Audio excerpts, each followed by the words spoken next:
Allah, zëvendësoje dobësinë time me forcë, ankthin tim me gëzim dhe vështirësinë time me lehtësi.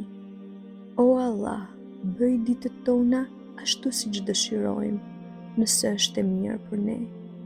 Përmirësoje gjendjen tonë të tanishme dhe largona brengat tona. O Allah, mos më lejo të trokas në një derë që nuk është bërë për mua. Mos lejo që një dashuri e paplot të hyjë në jetën time.